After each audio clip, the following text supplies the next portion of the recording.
دعوت media YouTube channel, محبت کا پیغام، انسانیت کے نام۔ میں یہ فخر محسوس کر رہا ہوں کہ اس وقت ہندوستان ہی نہیں بلکہ بر صغیر کی ایک بہت بڑی علمی عبقری شخصیت ہمارے درمیان موجود ہے، جنہوں نے خالص علمی فقہی موضوعات پر، تاریخ پر گراں قدر کام کیا ہے اور بڑی بڑی کتابیں لکھی ہیں، جو فقہ اسلامی کے ماہر ہیں، نباز ہیں اور زمانے کے مزاج شناس ہیں۔ اور شاید میں نے اس سے پہلے کہا، مجھے یاد نہیں، کہ نرم دم گفتگو گرم دم جستجو، نرم دم گفتگو گرم دم جستجو، رزم ہو یا بزم ہو، پاک دل و پاک باز۔ دارالعلوم ندوۃ العلماء کے سینئر استاذ حدیث، آل انڈیا مسلم پرسنل لا بورڈ کی دارالقضاء کمیٹی کے کنوینر، آل انڈیا مسلم پرسنل لا بورڈ کے رکن عاملہ، میرے مشفق مربی حضرت مولانا عتیق احمد صاحب بستوی ہمارے درمیان تشریف فرما ہے۔ ایک درخواست ہے کہ آپ کو بہت توجہ کے ساتھ سننی ہے، یہ قیمتی نصیحتیں ہیں، پتہ نہیں اس کے بعد اہل اکولا کو یہ مبارک موقع نصیب آئے گا یا نہیں۔ الحمدللہ رب العالمین والصلاة والسلام علی خاتم النبیین محمد وعلی آلہ وصحبہ اجمعین، اما بعد۔ قال اللہ تعالی اعوذ باللہ من الشیطان الرجیم، بسم اللہ الرحمن الرحیم، واعتصموا بحبل اللہ جميعا ولا تفرقوا۔ وقال تعالی ثم انا جعلناک علی شریعۃ من الامر فاتبعها ولا تتبع اهواء الذین لا يعلمون۔ وقال النبی صلی اللہ علیہ وسلم لا یؤمن احدکم حتی یکون ہواہ تبعا لما جئت بہ۔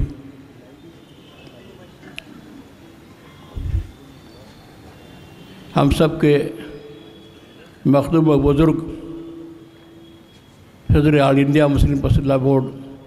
حضرت مولانا خالد سیف اللہ صاحب رحمانی دعوت برکاتہ، اور ملت اسلامیہ ہندیہ کی دل کی آواز اور ملت کے ترجمان حضرت مولانا عبید اللہ اعظمی دعوت برکاتہ، اور اسٹیج پر تشریف فرما حضرات علماء اور قضات، خاص طور سے میرے انتہائی عزیز اور تعلق رکھنے والے حضرت مولانا اشفاق صاحب قاضی شریعت اکولا، مولانا تبریز عالم صاحب آرگنائزر دارالقضاء کمیٹی آل انڈیا مسلم پرسنل لا بورڈ، اور اس مجمع میں تشریف فرما تمام علماء، نوجوانوں، درد مندوں، یہ بہت ہی تاریخی وقت ہے، تاریخی گھڑی ہے اس آبادی کے۔ میں سمجھتا ہوں کہ ایسی دو عظیم شخصیات کا آپ کے بیچ میں ہونا، حضرت مولانا خالد سیف اللہ صاحب رحمانی کا، حضرت مولانا عبید اللہ اعظمی کا، یہ بڑا تاریخی لمحہ ہے، اور یہ حسن اتفاق اور حسن سعادت ہے کہ آپ حضرات کو اس اجلاس میں شریک ہونے کا موقع مل رہا ہے۔ میرے بزرگوں اور دوستوں، ہم سب کو معلوم ہے کہ ہم ایک خاص عقیدہ، خاص مذہب کے حامل قوم ہیں۔ اللہ تعالیٰ نے امت محمدیہ کو بھیجنے کا مقصد بہت واضح انداز سے بیان کر دیا ہے قرآن کریم میں، کہ کنتم خیر امۃ اخرجت للناس تأمرون بالمعروف وتنہون عن المنکر وتؤمنون باللہ۔ تم سب سے بہتر قوم ہو، امت ہو، سب سے بہتر امت ہو، جو سارے انسانوں کے لیے پیدا کی گئی ہو، سارے انسانوں کی بھلائی کے لیے، سارے انسانوں کی خیر خواہی کے لیے، اور سارے انسانوں کے غم کو پینے کے لیے اور اس کا حل نکالنے کے لیے۔ اور تمہارا کام کیا ہے؟ تم اچھی باتوں کا حکم دیتے ہو، بری باتوں سے روکتے ہو، اور اللہ پر ایمان رکھتے ہو۔ اللہ پر ایمان، عقیدہ توحید، عقیدہ رسالت، عقیدہ آخرت، یہ ہماری اصل پونجی ہے۔ ہمارا وجود مسلمان کی حیثیت سے اسی عقیدے سے عبارت ہے۔ اگر خدا نخواستہ کوئی مرحلہ ایسا آتا ہے کہ اس عقیدے کی دولت سے ہم محروم ہو جائے، خدا نخواستہ، اس سے بڑی کوئی محرومی نہیں ہے۔ سب سے بڑی اللہ کی نعمت اس کائنات میں ایمان و توحید کی نعمت ہے، اور ہمیں اس کی فکر کرنی چاہیے کہ یہ نعمت توحید کی، رسالت کی، عقیدے کی ہم میں باقی رہے، مضبوط رہے، اور ہماری نسلیں بھی اسی عقیدے پر رہیں۔ اور ہم تو سمجھتے ہیں کہ اللہ نے ہم کو پیدا کیا ہے اس عقیدے کو سارے انسانوں تک پہنچانے کے لیے۔ مجھے صاف صاف کہنے دیجیے، ہم نے اپنے آپ کو سمیٹ لیا ہے، ہم اپنے مسائل ہی میں گر گئے ہیں، ایسے مسلمانوں کی آفتیں ہیں، ان کی مصیبتیں، ان کے مسائل، کہ ہمیں اور دوسروں کی فکر نہیں ہے۔ اس ملک کے جو اور قوم ہیں ان کی فکر ہم کو نہیں ہے۔ اللہ نے ہم کو بنایا ہے اخرجت للناس، تم سارے لوگوں کے لیے بنائے گئے ہو، پیدا کیے گئے ہو، اچھائیوں کو پھیلانے کے لیے، برائیوں کے مٹانے کے لیے، اور ایمان کو مضبوط کرنے کے لیے، ایمان کی اشاعت کے لیے تم کو بھیجا گیا ہے۔ یہ ہمارا مقصد بعثت ہے۔ انبیاء کرام کے بعد انبیاء کا کام، انبیاء کی دعوت اسی امت کے ذمہ کی گئی ہے کہ یہ امت ہر انسان تک توحید کے پیغام کو پہنچائے گی، انصاف کو قائم کرے گی، برائیوں کو مٹائے گی، اچھائیوں کو آگے بڑھائے گی۔ یہ ہماری ڈیوٹی، اور ہم کو یہ محسوس کرنا چاہیے کہ اپنی ڈیوٹی کے انجام دہی میں ہم سے کوتاہیاں ہو رہی ہیں۔ اللہ نے جو ہم کو منصب دیا، جو ذمہ داری دی ہے، اس ذمہ داری کے جو تقاضے ہیں، ان تقاضوں کو ہم نہیں پورا کر رہے ہیں، ہم سے کوتاہیاں ہو رہی ہیں۔ اس لیے اللہ کی طرف سے گرفتیں بھی ہیں، آزمائشیں بھی ہیں۔ باقی آزمائشیں تو اللہ کی طرف سے انبیاء کرام کو بھی ہوتی تھی، صحابہ کو ہوئیں، تابعین کو ہوئیں۔ آزمائشوں سے گھبرانے کی ضرورت نہیں، حالات آتے ہیں جاتے ہیں۔ جب انبیاء کرام کے ساتھ حالات پیدا ہوئے، اولیاء اللہ کے ساتھ حالات پیدا ہوئے، تو حالات کے پیش آنے سے، پریشانیوں کے آنے سے ہمارے قدم ڈگمگا جائیں، ہم کمزور پڑ جائیں، ہمارے اتحاد میں فرق پڑ جائے، ہماری عزیمت میں فرق پڑ جائے، اس کا کوئی سوال نہیں پیدا ہوتا۔ میرے بزرگوں اور میں نوجوانوں، پہلی بات یہی ہے کہ ہم کو جو برپا کیا گیا ہے، اور سارے انسانوں کے لیے برپا کیا گیا ہے۔ اللہ تعالیٰ فرماتے ہیں ادعو الی سبیل ربک بالحکمت والموعظۃ الحسنہ وجادلہم بالتی ہی احسن، اپنے رب کے راستے کی طرف بلاؤ، حکمت کے ساتھ، اچھی طرح سمجھا کر، اور اگر ان سے بحث کرنی پڑے، جدال کرنا پڑے، تو بھی اچھے انداز سے جدال کرو۔ ڈیبیٹ کرنی پڑے تو ایسے انداز سے ڈیبیٹ کرو، گفتگو کرے ہو جو ان کے دلوں کو چھو لے، ان کے دماغ کو چھو لو، محض طرز نہیں، محض جملے بازی نہیں، بلکہ ان کے دلوں کو چھو ایسی باتیں ہوں۔ تو یہ جو امت ہے، ایک بامقصد امت ہے، اس کا ایک بڑا کام ہے، وہ کام ہمارے سامنے ہونا چاہیے۔ ہماری منزل کیا ہے، ہمارے بنیادی کام کیا ہیں، ان کاموں کو ہم جتنا بھی کر پائیں تھوڑا بہت، لیکن کام سامنے تو رہے کہ منزل ہماری کیا ہے۔ اگر منزل ہم اپنے آپ بھول جائیں گے، اپنی ذمہ داریوں کو بھول جائیں گے، یہ خود ناکامی کی بات ہے۔ سب سے بڑی ناکامی یہ ہے کہ اپنی منزل کو ہم بھول جائیں، اپنی ذمہ داریوں کا بھول جائیں۔ میرے بزرگوں اور دوستوں، قرآن کریم نے ہمیں اتحاد کی دعوت دی ہے۔ اللہ تعالیٰ فرماتے ہیں کہ اللہ کی رسی کو سب مل جل کر مضبوطی کے ساتھ تھام لو۔ اور فرقہ بندی مت کرو، ٹکڑیوں میں تقسیم نہ ہو جاؤ۔ ٹکڑیوں میں تقسیم ہو جاؤ گے، گروپ بندی ہوگی طرح طرح کی تمہارے اندر، تو تمہاری ہوا اکھڑ جائے گی، تمہاری قوت ختم ہو جائے گی۔ آل انڈیا مسلم فضلہ بورڈ کا سب سے پہلا پیغام، بلکہ قرآن کا پہلا پیغام یہی ہے، اتحاد ملت، عقیدے کی بنیاد پر، قرآن کی بنیاد پر، خاتم الانبیاء محمد مصطفیٰ صلی اللہ علیہ وسلم کی بنیاد پر پوری امت کو ایک لڑی میں پرونا ہے، اور کلمے کی بنیاد پہ اتحاد، اور ایک امت کی طرح سے ہم جہاں بھی رہیں، جس ملک میں بھی رہیں، کلمے کی بنیاد پہ اتحاد ہو۔ ایک مسلمان دوسرے مسلمان کا بھائی ہے، اس کی ہمدردی کرنے والا ہے، اس کے مسائل کو حل کرنے والا ہے۔ اور میں کہہ دوں، عرض کر دوں کہ ملت کا اتحاد اور انسانیت کا اتحاد، یہ بھی اسلام کی تعلیم ہے۔ یہ انسان سارے کے سارے آدم حوا کے اولاد ہیں، چاہے وہ ہندو ہوں، چاہے عیسائی ہوں، چاہے سکھ ہوں، چاہے مسلمان ہوں، سب کی اصل ایک ہے، ایک ہی ماں باپ سے یہ پوری نسل انسانی پیدا ہوئی ہے، یہ ایک برادری ہے۔ ان سب کے مسائل کو اپنا مسئلہ سمجھنا، ان سب کے لیے ہمدردی کرنا،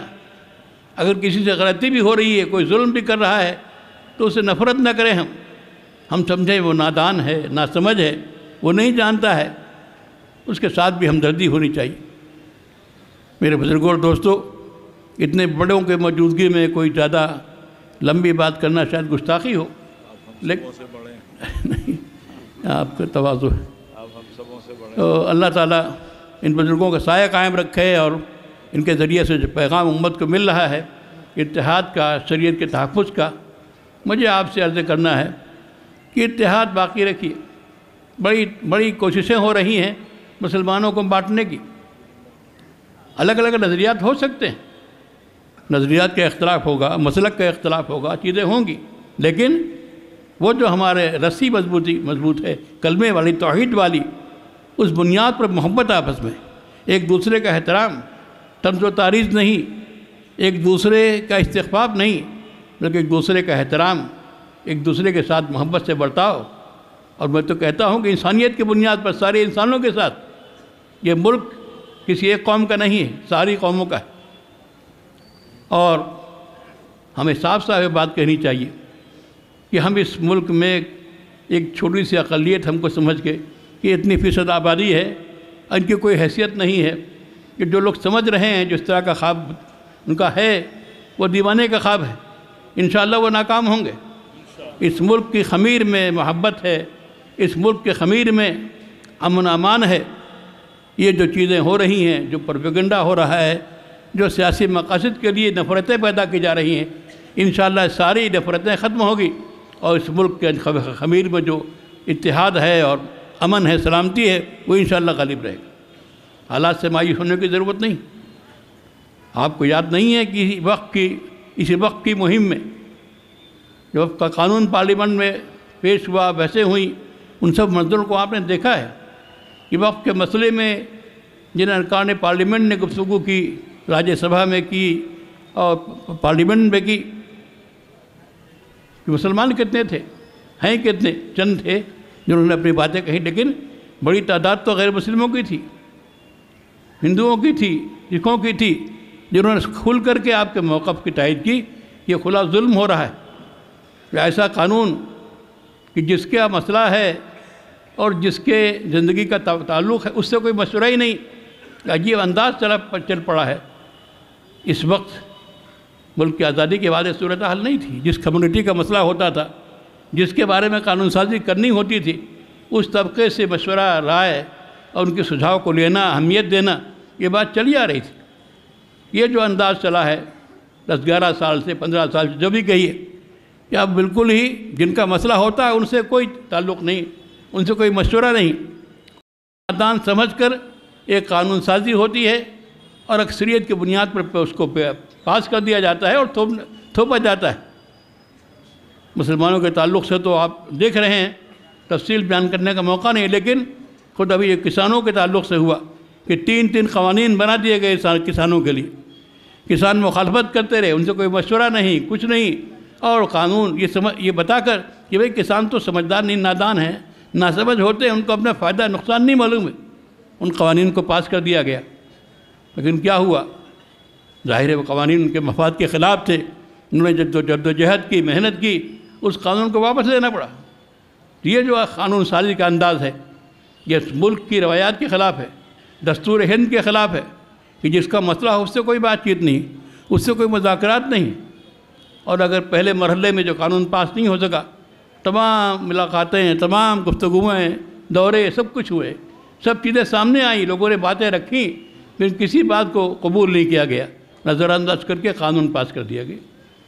یہ طریقہ قانون سازی کا ملک کے لیے نقصان دہ۔ اگر ملک کے لوگوں کو جوڑنا ہے،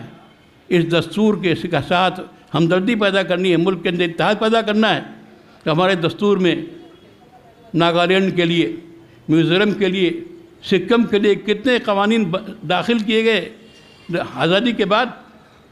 ان لوگوں کو جوڑنے کے لیے کہ اگر ان کے ہم جو سماجی روایات ہیں، مذہبی روایات ہیں، کسٹم ہیں، ان کو ہم نے اہمیت دے دی، دستور میں شامل کر لیا تو ہم سے جڑ جائیں گے۔ ان کو جوڑنے کے لیے تو آپ دستور میں کتنی تبدیلیاں ہوئی ہیں، مولانا وحد اللہ صاحب دعوت برکاتہ موجود ہے تو ان کی نظر ہوگی، تو ملک اس طرح جڑا ہے۔ اب آپ چاہتے ہیں کہ بھائی اس ملک کو توڑیں، انتشار پیدا کریں، تو ظاہر بات ہے کہ اگر اس طرح قانون سازی ہوگی کہ جس کمیونٹی کا مسئلہ ہے اس سے پوچھے بغیر، ان کی رائے کے بغیر، ان کی رائے لیے بغیر اور قانون سازی اندر دھند کر دی جائے گی، کیسے طلاق کے بارے میں ہوا، ایک تو فیصلہ کورٹ کا آیا، اس کے بعد پھر بلا وجہ خام خواہ طلاق کا قانون بنایا گیا، طلاق پر پابندی عائد کرنے کا۔ اب اس وقت کے بارے میں جو چیزیں ہوئیں وہ آپ کے سامنے ہیں۔ تو بہرحال یہ ہمارا دستوری حق ہے، اس ملک کے ہم شہری ہیں، ہمیں اپنی آواز اٹھانے کا حق ہے۔ میں بابری مسجد کے معاملے میں جب لکھنؤ ہائی کورٹ میں بحث چل رہی تھی، سے ایک ہفتے تک میں وہاں حاضر ہوا تھا، اور تمام طرح طرح کے سوالات۔ عجیب مسئلہ ہے کہ مسئلہ کیا ہے، گواہی کیا دینی ہے، ہم نے گواہی دے دی، وہ گواہی تو 5 منٹ کی ہو گئی ختم۔ ایک جگہ جب مسجد ایک بار بن گئی تو ہمیشہ کے لیے مسجد ہو جاتی، لیکن کیسے کیسے سوالات، کیا کیا چیزیں، ایک ہفتے تک 4 5 گھنٹے جرہیں ہوئی ہیں، میں نے جوابات دی ہیں۔ ایک سوال بڑے مذہبی وکیل صاحب نے کیا، بہت ہی عمر دراز تھے، بڑے ذہین مانے جاتے تھے۔ انہوں نے سوال کیا، مولانا صاحب اگر پارلیمنٹ ایسا کوئی قانون پاس کر دیتی ہے جو آپ کی شریعت کے خلاف ہو تو آپ کیا شریعت کو مانیں گے یا اس قانون کو مانیں گے؟ انہوں نے بڑی ذہانت سے سوال کیا تھا مجھے الجھانے کے لیے کہ مولوی صاحب اب کیا جواب دیں گے۔ میں نے کہا کہ ہمارے بزرگوں نے ملک کی آزادی میں جو قربانیاں دی تھیں، ہندوؤں کے ساتھ مل کر کے، سکھوں کے ساتھ مل کر کے آزادی کی جنگ لڑی تھی، وہ اسی واسطے لڑی تھی کہ یہاں جو پارلیمنٹ بنے گی، یہاں جو اسمبلی بنے گی، وہاں ہمارے مذہب کا بڑا خیال رکھا جائے گا۔ میں یہ امید نہیں رکھتا ہوں، میں سوچ نہیں سکتا ہوں کہ پارلیمنٹ میں مسلمانوں کے مذہب کے خلاف کوئی قانون پاس ہو، پارلیمنٹ میں سکھوں کے مذہب کے خلاف کوئی قانون پاس ہو، جب دستور ہند میں باقاعدہ صراحت موجود ہے کہ ملک کے شہریوں کو اپنے مذہب پر چلنے عمل کرنے کی آزادی ہے، تو ان قوانین کے ذریعے سے مداخلت کریں، اس کا کیا سوال پیدا ہوتا ہے؟ میں نے سوال کو پلٹ دیا، وہ میرا منہ دیکھتے رہے۔ ان کا منشا یہ تھا کہ مولوی صاحب اس میں الجھ کر کے کوئی ایسی بات کہہ جائیں گے جو ہمارے کام کی ہو۔ میرے بزرگوں اور دوستوں، حالات ہیں، حالات کی شدت کا انکار نہیں ہے، لیکن اصل مسئلہ آپ کے ہاتھ میں ہے۔ اگر اندر سے آپ مضبوط ہوں گے، اگر آپ میں اتحاد ہوگا، آپ نے یہ طے کیا ہوگا کہ انشاءاللہ ہم ایمان پر قائم رہیں گے، شریعت پہ قائم رہیں گے۔ ابھی مولانا کی بات آپ سن رہے تھے، کتنی خوبصورت انداز سے مولانا نے بات سمجھائی کہ اپنے گھروں میں اگر ہم شریعت کو نافذ نہیں کریں گے،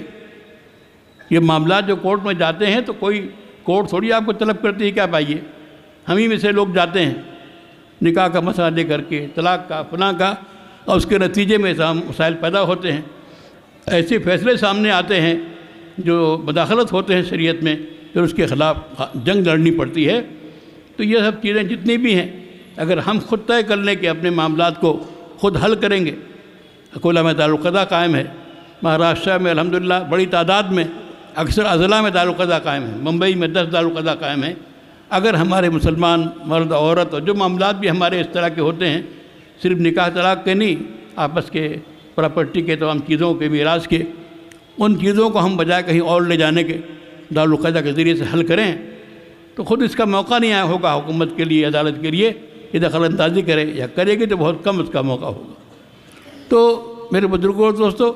میں نے آپ کے سامنے ایک دو آیتیں پڑھی ہیں، اس کی تھوڑی سی وضاحت کر کے میں بات کو ختم کروں گا۔ ایک تو میں نے آیت کا ٹکڑا ملت کے اتحاد کے بارے میں کہا، وہ کوئی ایسی کہنے کی بات نہیں، اللہ کی طرف سے چیزیں آتی ہیں شاید کہ ہم جو ٹکڑیوں بچنے لگتے ہیں، علاقائیت اور فرقہ بندی اور تمام چیزیں، تو ان کو ختم کرنے کے اللہ کی طرف سے حالات بھی آتے ہیں۔ اب حالات ایسے ہیں کہ اب کوئی آدمی فرقہ بندی کی بات کرے تو نکو بن جاتا ہے، بھائی ان حالات میں اس طرح کی بات کر رہا ہے۔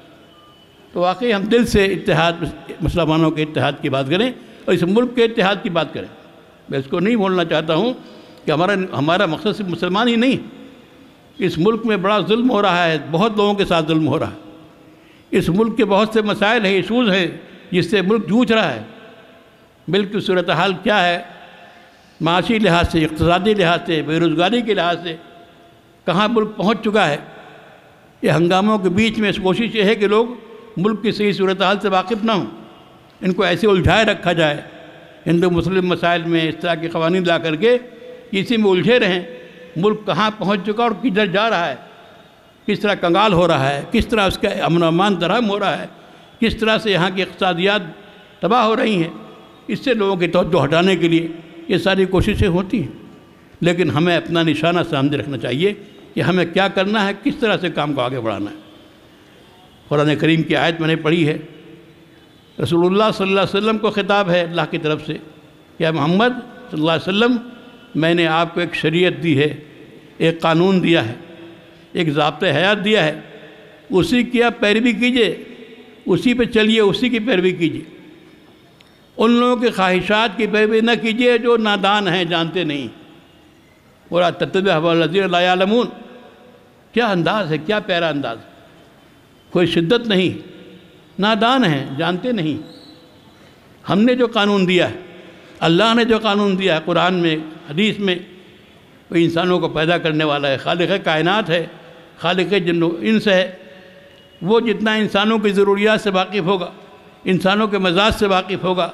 انسانوں کے مفاد سے واقف ہوگا، اتنا اور کیا کون واقف ہوگا۔